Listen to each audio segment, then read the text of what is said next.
Sup everyone, welcome back to another video. Now today you might want to buckle in a little bit because we're talking about something that is arguably controversial, and I'm going to give you guys my take. And for people who disagree with me, just know that I actually am very happy that you disagree with me, because there's no one answer to all this. I'm just giving you guys what I think, and I'm going to provide some pointers that contribute towards why I think the way I think, and you are free to respond, to disagree, and to provide reasons why you don't think so. And if you think like, well, I hate you, Walrus, why would I comment down below in your videos to give you engagement? That's fine. DM me on Discord. I'm okay to talk about it on Discord. Listen, at this point, I would sit through a Discord conversation. You can call me on Discord. We can be in voice chat on Discord. If you're content creators, you want to talk about it, we can talk about it. If you're just some random viewer, you want to talk about it, we can talk about it. I keep stressing this point. I enjoy talking about Genshin, whether it's good things about it, bad things about it, or just general discussions. I crave this stuff, although my time is limited in the day, so I might not respond on time. All right, so today we're going to talk about the reason why I think you don't want Genshin Endgame or new Endgame content the way you think you want it. And hopefully by the end of this video, I'll at least get you to think about this from a new perspective, and maybe that'll help the community clarify what it is that we really need. So let's just start from the very beginning. I see this so much. The general gist of the quote is, Genshin needs more endgame content. Well, what if I told you that Genshin doesn't actually need endgame content, and that what you are envisioning to be the saving grace for Genshin's longevity is nothing but a short-term solution to a long-term issue? The reality is that the cause of this can be broken down to two things. Number one being a lack of meaningful content that can distract the players long enough for Hoyoverse to implement newer content. And number two being a lack of reason for continuing to grind the game or to invest past a certain breakpoint. These two problems are essentially what has driven many in Genshin Impact to be incredibly frustrated. A lack of meaningful content doesn't mean good content. There could be mundane but difficult to achieve tasks implemented for players to try and overcome. For example, imagine if Abyss 12 is damn near impossible to clear even for Giga Whales, but for each floor you cleared, you'd be rewarded handsomely. This could keep people grinding for artifacts to improve so they can try again at clearing the next floor. By design, this is absolutely horrendous, but many games have obstacles that are so absurd or enhancement systems so impossible that it can take players years to just reach the programmed endgame, right? So back to the Abyss 12 example, let's just imagine that, okay, maybe only Giga Whales can even clear. No matter how well you optimize it, you are hard capped by the lack of constellations or the lack of god tier artifact. By definition, that is true endgame. The only way you can clear Abyss 12, let's say, is if you had a full team of C6 R5 5 stars with god tier artifacts. Now, realistically, how long do you think a free-to-play could take to reach that level? Probably never. There's a high chance you would quit the game before you would able to get to that level. Now, most games that are designed that way have very little limitations in how much a player can grind. Let's say if you can grind day in, day out all day, and let's say if you spend 8 to 10 hours playing, you can get an X amount of primo gems, you can mathematically work out the probability of a free-to-play player reaching endgame by a certain given time frame. But Genshin isn't designed that way, and a system like that implemented into any game is just setting themselves up for failure in the long run. Genshin, in fact, has taken the opposite approach of making sure everything is accessible and achievable with minimum time investment and no emphasis on high tier investments, right? With the second issue that I mentioned earlier being the lack of reason for continuing to grind the game or invest past a certain breakpoint. With no more things to achieve in the game, one can say that they have beaten the game, and once you have beaten the game, you would move on, right? Or at least you take a break until a new expansion is released. Well, with these two problems combined, who could blame people for saying they want more endgame content? But personally, I think the solution isn't a new endgame mode or more difficult content. In fact, I think adding a new endgame content just furthers the problem. Let's break this down. Who do you think are asking for more endgame content? The newer players? The teapot players? How about the lore enthusiasts?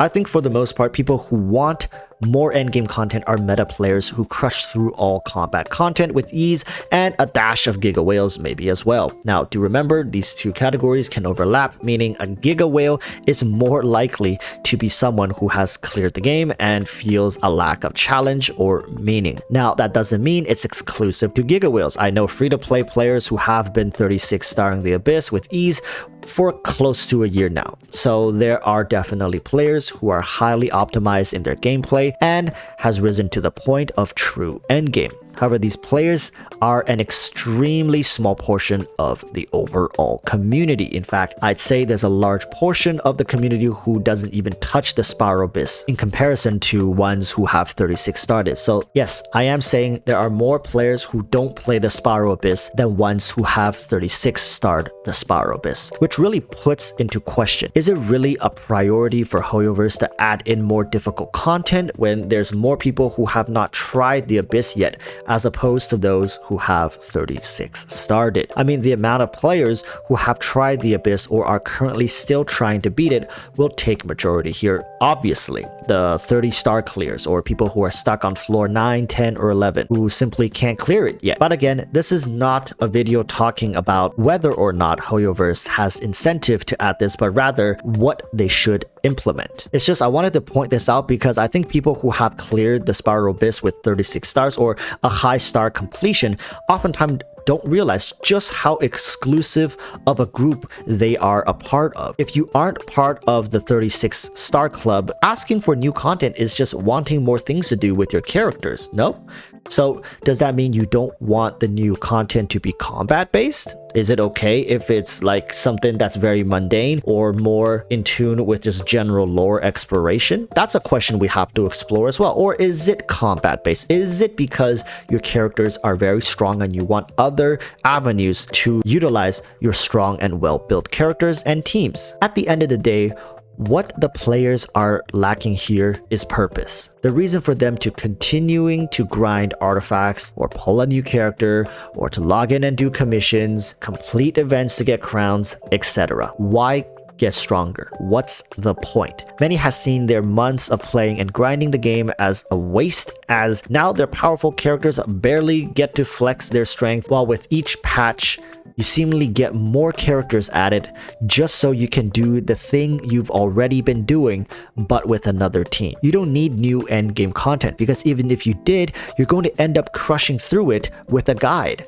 Someone will figure out the most optimal way to play said new content or game mode, and you're going to try and copy it and beat it in days. In fact, most players likely will do the exact same. There won't be many players who will honestly sit there and try to grind out this new game mode completely on their own. The same people who are complaining, who are online on YouTube, on Reddit, what do you think they're going to do the second this new game mode is going to be out? They're going to cross-reference with other people who are trying to clear it, and they're going to share information, and people are going to talk about it, and the people are going to start flexing. Oh, I already cleared it 2 days in, I'm done. All right, and this is the team that I use. What ends up happening is you're going to be right back where you started. What's the solution then? Another new game mode so you can crush it in a couple days again? No, right? Genshin players needs a long-term goal, purpose, ideally repetitive but rewarding. A great example I always like to use is the game Pokemon. The game had an ending when you beat the Elite Four, but also stretched far beyond it. You could then complete the Pokedex, breed Pokemons with max IVs, hunt shinies, go to the Battle League, and in some cases, new zones appear. You can go catch legendaries, and even unlock new story to continue playing through. The goal here isn't new endgame modes, but rather content that can keep the players focused and engaged. Yes, endgame content can be one of the many ways to achieve this, but from what I have found, they have proven to be the least effective ones, especially when player power can be surcharged through spending, which doesn't solve the problem but rather prolongs it. I don't think Hoyoverse is interested in creating temporary fixes to long-term problems. The most successful types of solutions, in fact, to this problem are usually collectibles and completion tasks. In Pokemon's case, the Pokédex, breeding, and shiny hunting. For most players, they likely have spent more time on those 3 features of Pokemon than anything else because it may be repetitive, but you are goal oriented. You want that perfect IV and are willing to spend days and weeks to achieve it. Now yes, the Elite Four also got more difficult once you beat the game, which in this case is the example of more endgame content. You can go back and challenge the new and upgraded Elite Four and clear the game again. But if that was all there was to it, how empty of a game would Pokemon be? Hence is why I am telling you, the goal here isn't to give the players more endgame content in the sense of more difficult content. We need to populate the world of Genshin with more meaningful tasks, which can be repetitive in nature and stretches far into the future. We don't need content that we can crush in a day or two. Ideally, we need content that could take us months, if not a year or more, to fully realize and have it come to fruition. Something for us to feel like the time we invest in the game is worthwhile. It can be a game mode or just a game feature. It can be combat related or non-combat related, but it needs to serve an end goal. For Pokemon, the point of getting max IVs could be because you like the Pokemon and you just wanted that single Pokemon to be perfect. In fact, for most people, I think that's what it was. You just spent the time for 1 or 2 Pokemons that you really liked. It didn't need to be for combat. It just wanted them to be perfect or the strongest they could be. For others, it was to challenge the Battle League. For some, they just wanted to do something. Whatever the reason, it served the purpose of giving you a stronger Pokemon. You can go crush the Elite Four with it or just have it as a companion to look at. It served a purpose and was integrated into the game very naturally. This is why I think adding more endgame content doesn't solve the problem here. It could be one of the many pieces to solving the problems, and it isn't usually necessary for it to be the first piece. In fact, adding endgame gold or vision could be the last piece. What we need right now is purpose to play the game.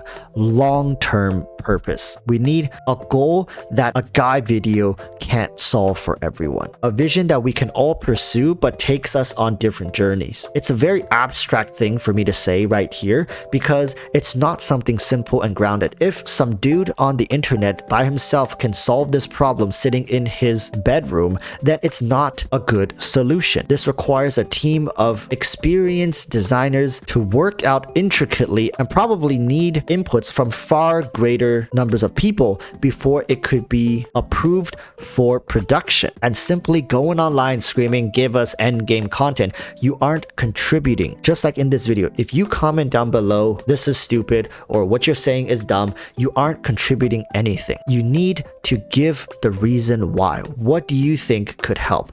How do you think it could help? Why do you think that? Not just help you. What about the guy who commented above you? Is it going to help him? What about the guy who commented below you? What about the guy responding to your comment? Is it going to help them? Or is it simply going to benefit you and you alone? Please let me know what you think. I would love to hear more from everyone. Until then, urge you all to stay safe and peace.